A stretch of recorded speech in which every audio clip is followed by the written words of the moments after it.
Les amis, revue de championnat express. Oui, on prend donc 3 petites minutes pour venir donner les nouvelles du championnat de Swatini. Donner les nouvelles, non.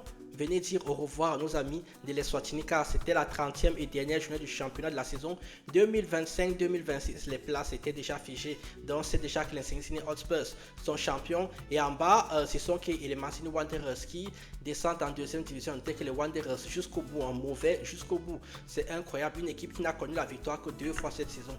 Allons donc voir ce qu'il s'est passé dans cette magnifique et très belle 30e journée et dernière journée du championnat de Swatini. C'est parti. On va donc commencer par Mancini Seabirds qui jouait face à Cincinnati Hotspurs. Il y a eu un partout dans ce match-là.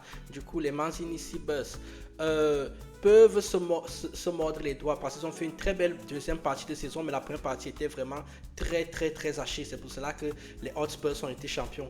Les Rangers jouaient face à Mbabane Highlanders, victoire des Mbabane Highlanders 2-1, une autre équipe en dents de scie. Les Mbabane Highlanders, ils gagnent, ils perdent, en espérant que l'année prochaine ils soient un peu plus efficaces. Une autre équipe très décevante cette année, c'est-à-dire les Monini Pirates qui se déplaçaient du côté des Malanti Chiefs ont battu les Malanti Chiefs 3-0. Les Monini Pirates ils ont quand même terminé l'année sur les matchs retour avec un pourcentage de victoire de 60% quand même. C'est dire que c'est une équipe que si elle ne fait pas un mauvais début de saison, elle peut aller titiller les Hotspurs pour le titre. Les Mancini Wanderers vont descendre en deuxième division sur une série de défaites.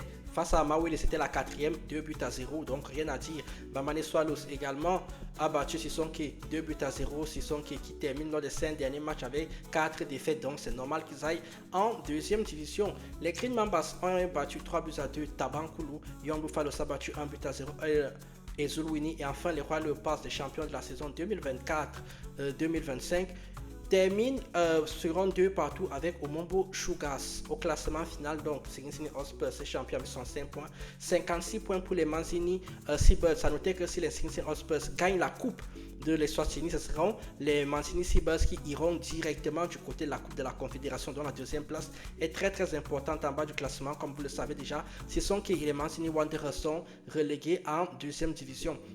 Ces deux équipes-là, vu l'effectif qu'ils ont et s'ils travaillent bien, ils vont faire l'ascenseur, ils vont revenir la saison prochaine. De toute façon, on aura le temps d'en parler dès l'année prochaine. Oui, j'aurai les animations et beaucoup de choses. Donc, chers habitants de l'Eswatini, à part moi qui parle même de votre championnat, j'ai dit ça tout au long de la saison, ça a été un très beau championnat, l'un des championnats les plus fair-play, l'un des championnats avec le plus de buts, contrairement au Sénégal par exemple.